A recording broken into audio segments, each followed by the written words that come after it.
Hello, beautiful faces, and this is Honestly Biased News and Community. My name is Aaron Gregory, and my beautiful co-host, Patty. Hi, Patty. Hi. How are you? I am good. How are you? Good, good. I hear that like you're becoming a famous doctor now because I always mess that up.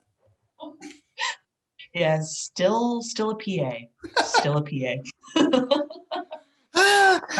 At least I'm not like, oh, yeah, you're running for Congress, right? No, not in a million years. Please no. So, go ahead. Oh yeah, I got to spend some time in the OR the other day. It was great. And this fall, I'm actually going to start putting hands on patients in a totally clinical manner. Oh my gosh.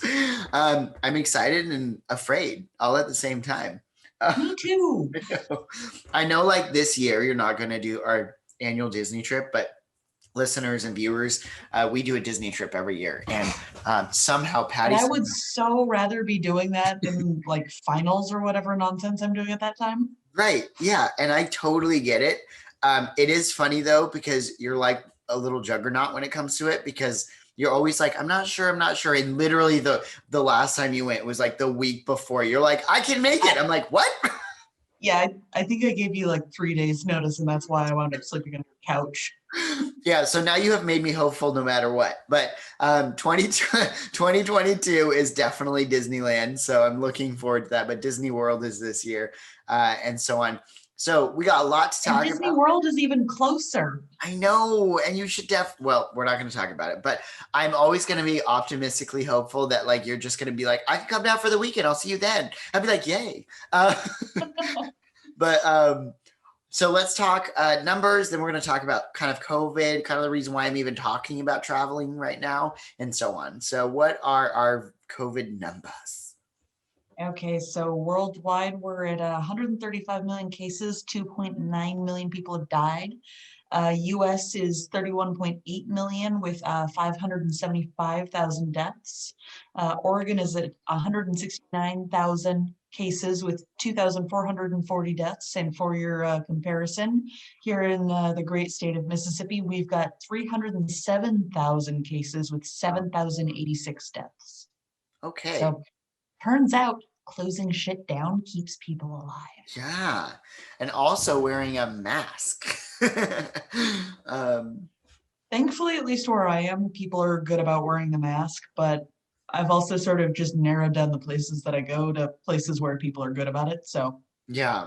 And honestly, like it's a little crazy because you know, and we'll talk a little bit later about like what Biden's done so far this year.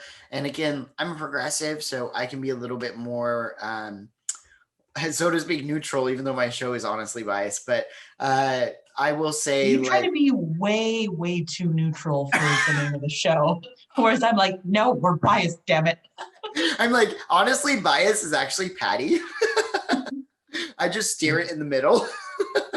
But so with that, COVID obviously has been happening, slowly dwindling down. There are variants out there. So obviously it's really freaking important to keep everyone's shit together and not continue to go super crazy on getting out and there. Just on that thread with the variants, the more cases we have floating around there, that gives more opportunity for it to mutate, which gives more opportunity to a variant which the vaccine won't work for, which could potentially have us all locked down again.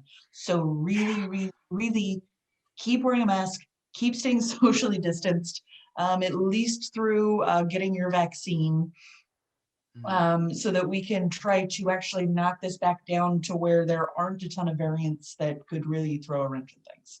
Yeah, actually, and the US is doing a really good job, but Oregon specifically is being nuts. Now, don't quote me on this because I unfortunately didn't look it up, but it's about 30% vaccinated right now, which is a hell of a lot better than a lot of states right now. The other state that I thought was kind of funny that is doing really well is, I believe, Alaska is doing really well too. There's barely anybody there. They're doing Alaska's great. pulled out all the stops for that. They've been working really, really hard to get vaccines available to the spectacularly rural communities that they have in Yeah. Alaska. And actually, it's a crazy story, but one of my friends actually, even in Oregon, there's more of, let's just say, a more redder state, a redder area, a more conservative area. And there's clinics there that are basically saying whether or not you qualify, you can get a vaccine because they're basically being wasted.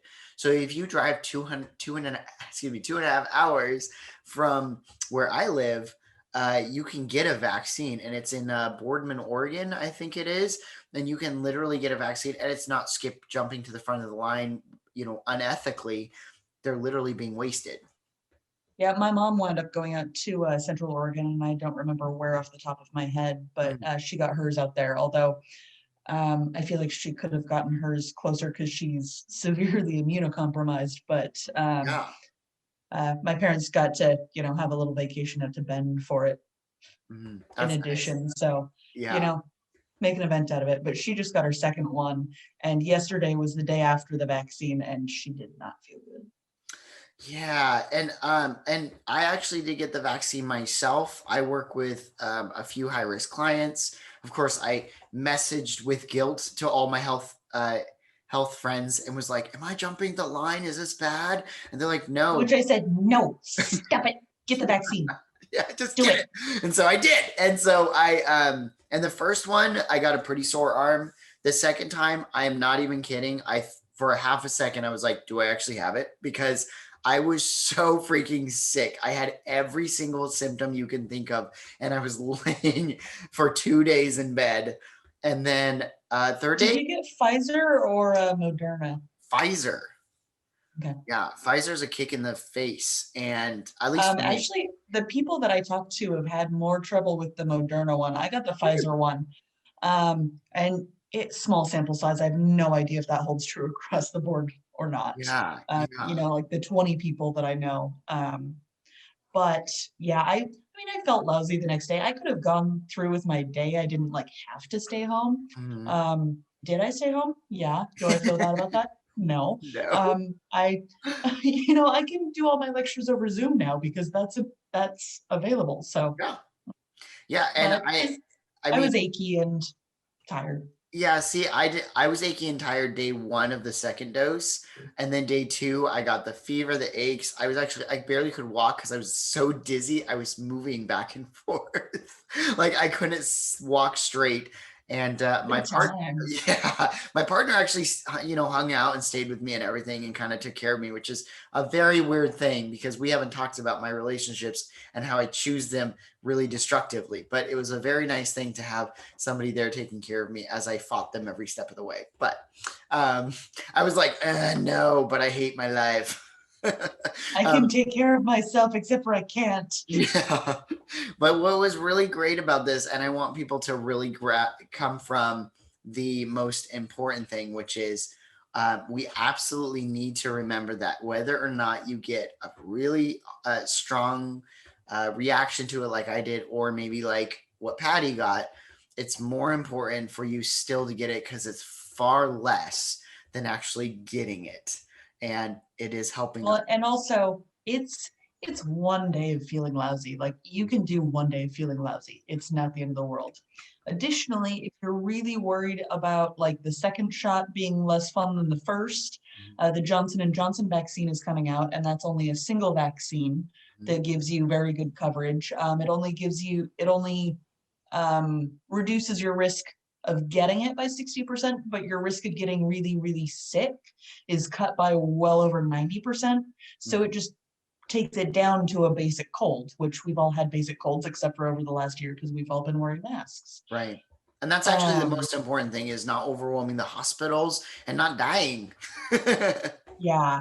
Yeah. I mean, if we could all just cut it down to, regular cold level, then fine.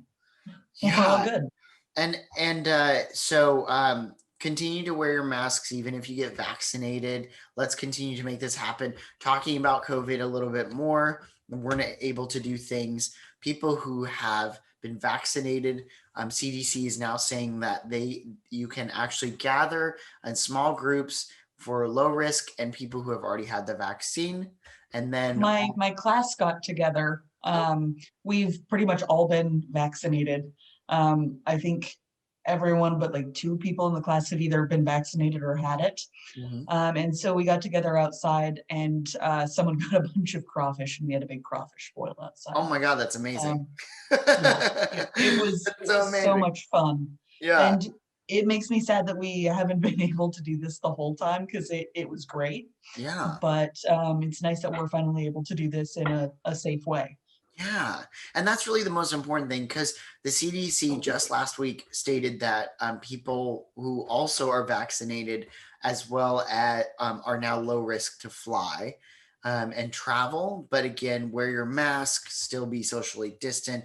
I think the US is at what, 20% or something vaccinated, 25? We hit a quarter vaccinated, so we've got a full 25% that have completed both shots. Awesome. So we're kind of they're opening it up to all adults. Just anyone can go and get the vaccine in the next week, I think. Yeah, actually, the state of Oregon, April 16th is when people can start doing it. And I think that is within the next week. Yes, yeah. We're happy. We're making it happen. But I can say I'm going to give props to the current president, Joe Biden. I've been pretty critical about him on the show. I find him a moderate, but he's been doing a lot of progressive things in his presidency. But one of the things I have to give him props for is the fact that he has really helped manage the pandemic better than more of a laxed approach that Trump did, where he was literally either not going to do anything unless it benefited him. Right. Yeah. Here we go with that bias thing. You're so much better about it, Patty. You can never quit. You should just know this is for your life. Because it'd be like, well, forever. Yeah, sort of honestly biased would be the show then.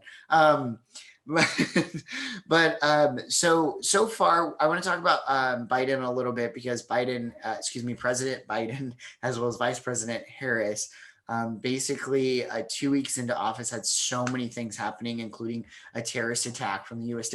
Capitol from our own people, because we've already been through that. Even from there, you had Republicans and Democrats both condemning it. But let's talk about what he's done so far. So the pandemic is one of them. The pandemic, which at the moment had claimed over 400,000 lives during when it had first started, he's now brought it down. Yeah, there's now 557,000 now. But even with that, it has, like we talked about, substantially gone down.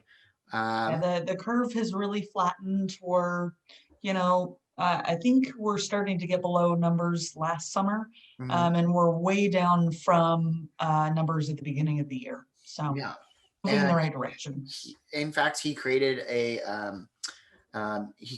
he went back and brought back, the pandemic response team, but it's a COVID-19 response team, and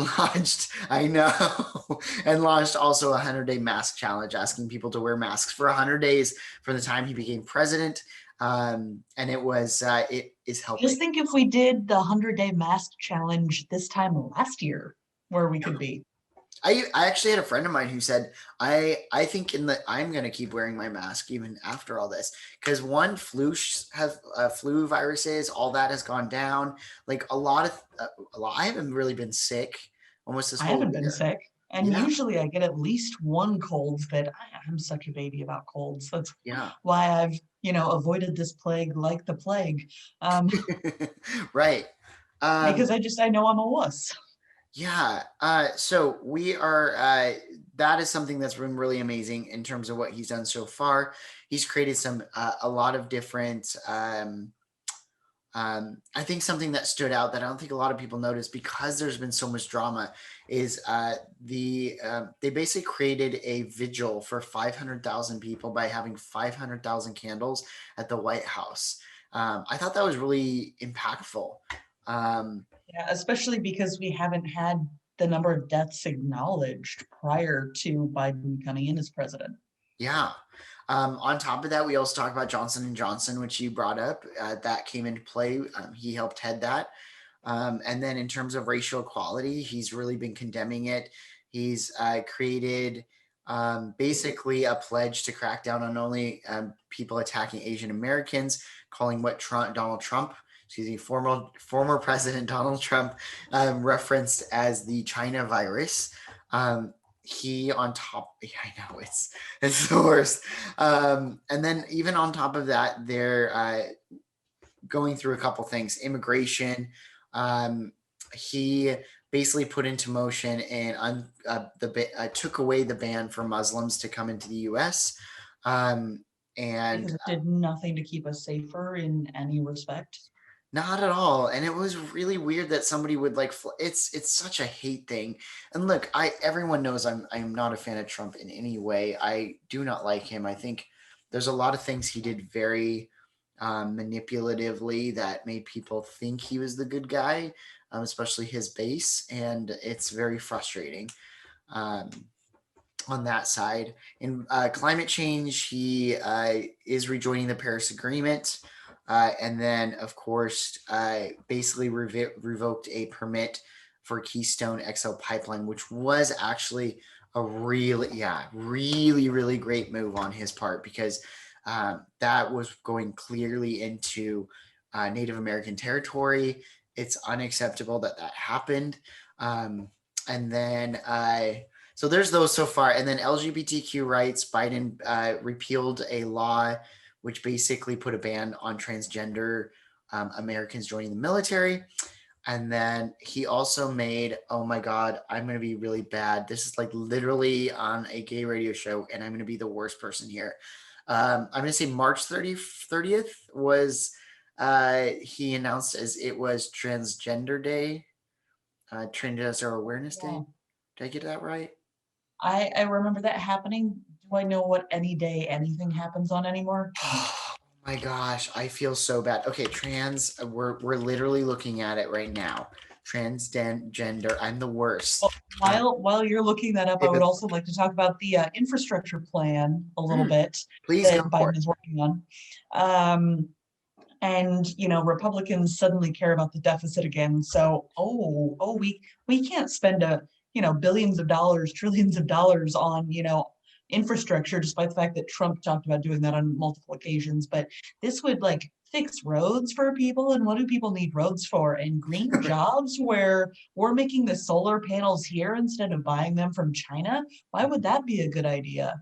Yeah, Um, but getting some actual green jobs in the US, especially in places where we need, those factory jobs for people, we all can't work in front of a computer. That's not a realistic goal, mhm, and nor does everyone want to. right. So being able to get more of those jobs in manufacturing and making them manufacturing something that would actually benefit all of society would Yeah, be a great thing. and agreed, 100%. I mean, I just saw like a tweet last week with like literally a an overpass fell down on top of the highway. Like it was because it's just time. Other thing too that's just very recent is Biden has started to enact common sense gun laws, which ban assault rifles as well as create background checks for all gun sales. And can I say, about fucking time? Like, how many people had to die for this to happen? Like, look, I'm not a big fan of the Clintons, but Clinton enacted one of these laws. and then Congress basically let it expire. And then when it expired, this is like, not only did gun violence go up, it exponentially went up. Like, it was a sharp up. So I just want to say, from where it is, I'm just really happy he's doing it. Now, I know not everyone's going to agree with me, or they're going to take our guns away and blah, blah, blah. But to me, I really But feel. we're not going to take your guns away. I'm super liberal. I have no interest in taking all your guns away. I just want to make sure that if you have a gun, you know how to use it responsibly, and you're not going to let it be, available to your, 15-year-old kid who's going through a really rough period or things like that. Right, where they're not responsible about it. It just does not make any sense to me. Okay, we're going to take a quick break, and then we will be back for our hottest topic. Okay, and we are back from talking about President Biden's less than 100 days in office, which we will eventually talk about, but he's done some major strides. We want to talk about our hottest topic, but before we do, we have a new segment. It's called What is Patty Drinking? Now, Patty, I need you to give me some hints. And you got, I'm going to say I get 5 guesses to be fair. Okay. Give me clues. It is a clear liquid. Okay. 100% of people who have consumed one of these substances have died. Actually, I'd say both. It also contains a toxic respiratory byproduct. Is it vodka? No, it is noon here. It is not vodka. Okay. Okay, so let me think about it. I'm definitely gonna say it's maybe Sprite. Is it Sprite? There is no sugar in it. Oh, well, sparkling. But you're on the right. Sparkling has to be. But I didn't know any of that. Are you serious? It's a respiratory what? You breathe out carbon dioxide. That's what the bubbles are. I can tell I'm going to be the worst at this. Awesome. Well, I wasn't gonna give you really easy hints. Yay, I win. All right. So our hottest topic today is actually going to be about Brazil. Now, Brazil has a leader there who is basically the epitome of a President Trump in Brazil. He saw Trump and said, "Hold my beer." Yeah. He's so dangerous.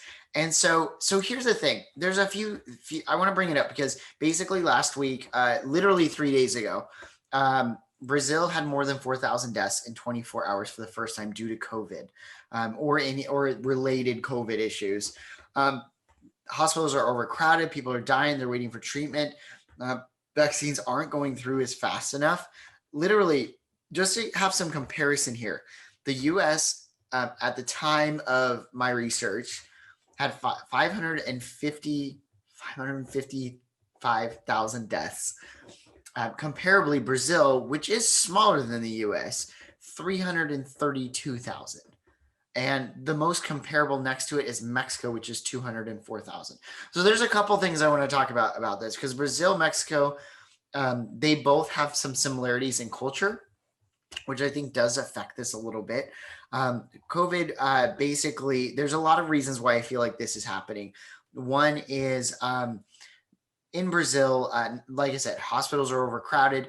The death toll is so high, it's second to the U.S. But basically, the president, he is opposing lockdown measures to curb the outbreaks because basically he's saying the economy is going to get affected too much.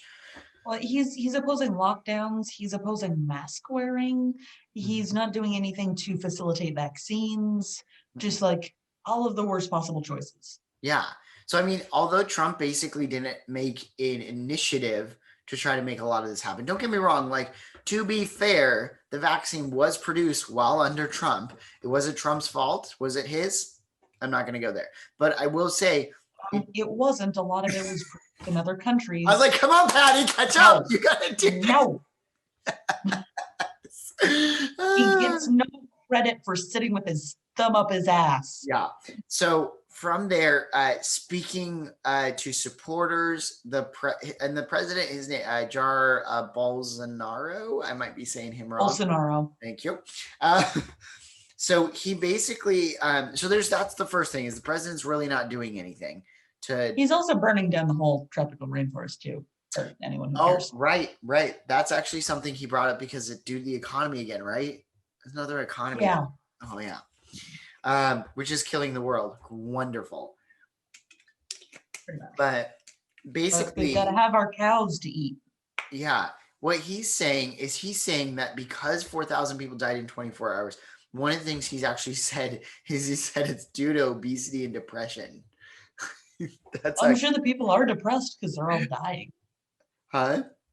I mean, I'm sure the people are depressed because they're all sick and dying. Yeah, right. That's depressing. Well, that's the thing because there's it's funny because I hear people say not every it's a very conservative talking point, which is maybe this many people could have died, but they died not because of COVID, they died because they had heart problems. But they're being told they had heart problems because they were in multi-organ system failure because of COVID.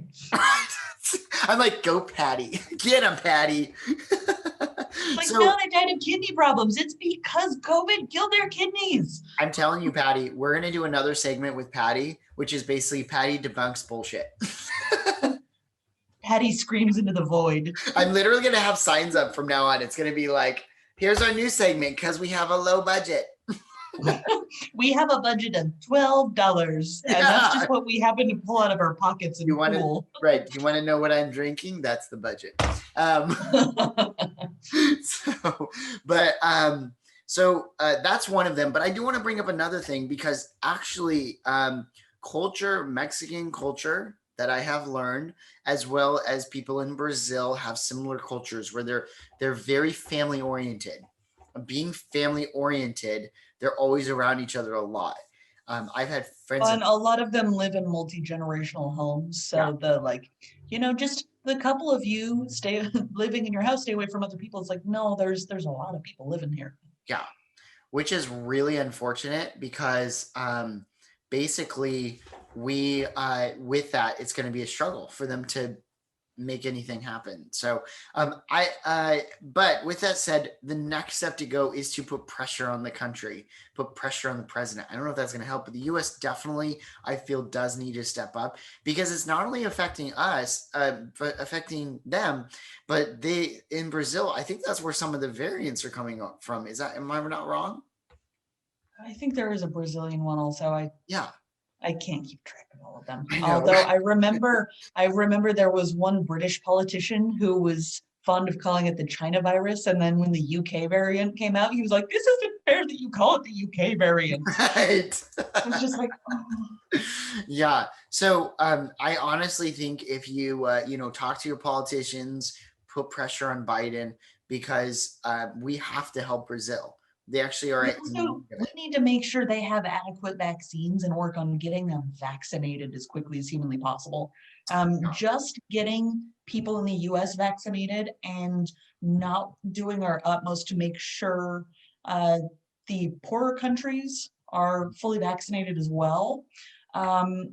It's just going to increase the rate of variants being turned out, and it's still going to wind up impacting us. So we need to not only take care of ourselves, but take care of them. Agreed.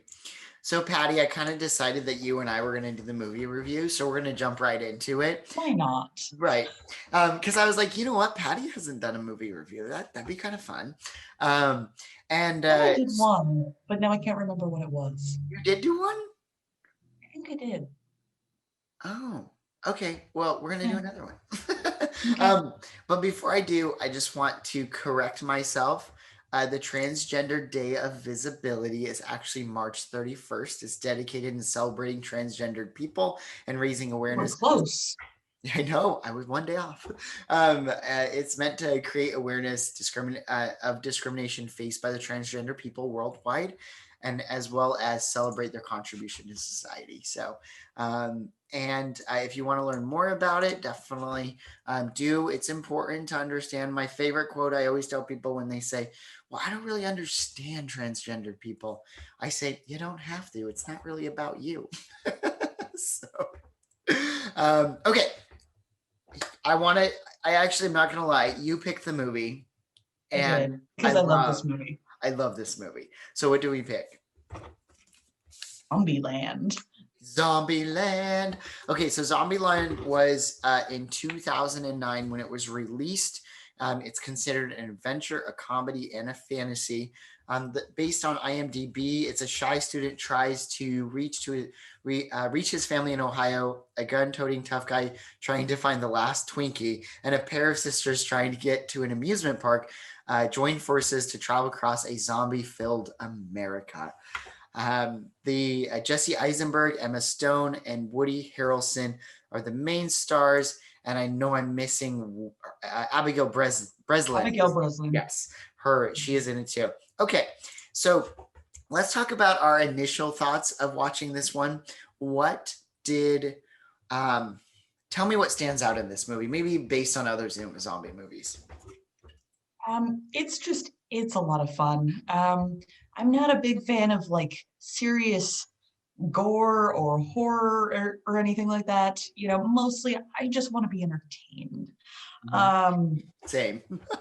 So the whole thing, it's more Shaun of the Dead kind of zombie movie where you're laughing the whole time rather than, taking anything too seriously.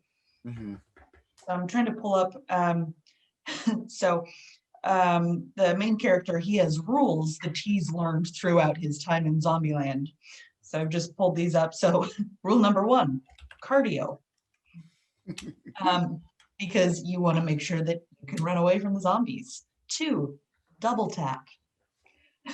Always make sure to shoot them twice because, as always happens in zombie movies, you shoot them once and then they pop back up and bite you in the leg and you die. And so it kind of goes on from there. Beware of bathrooms. Don't be caught with your pants down.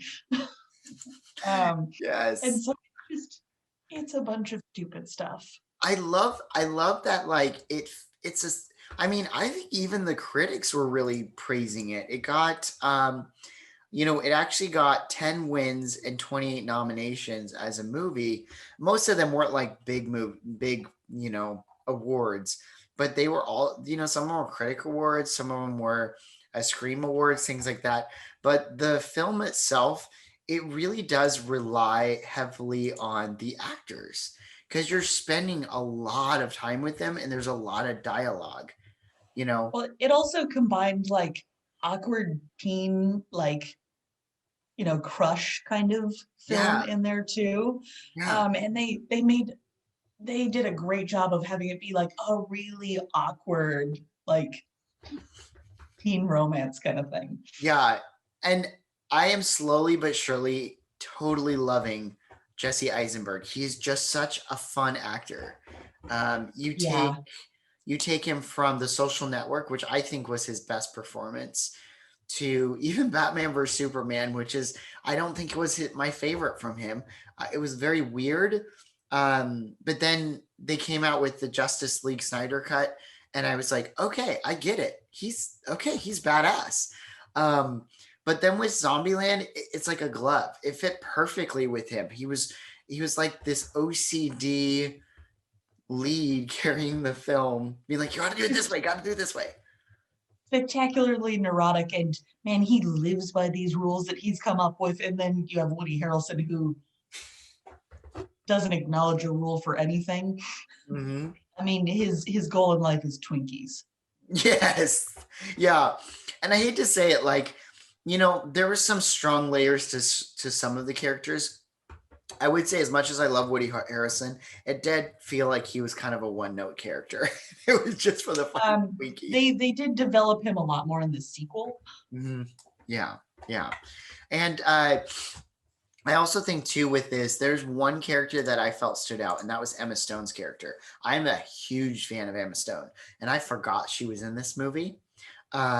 She comes across. She's amazing. She's amazing. If you can basically make me forget you exist in this film and that you're in an actual, you're completely different, I'm all for it. What I think is really crazy too about this film is that, like, not only did Zombieland create a movie that wasn't Shaun of the Dead.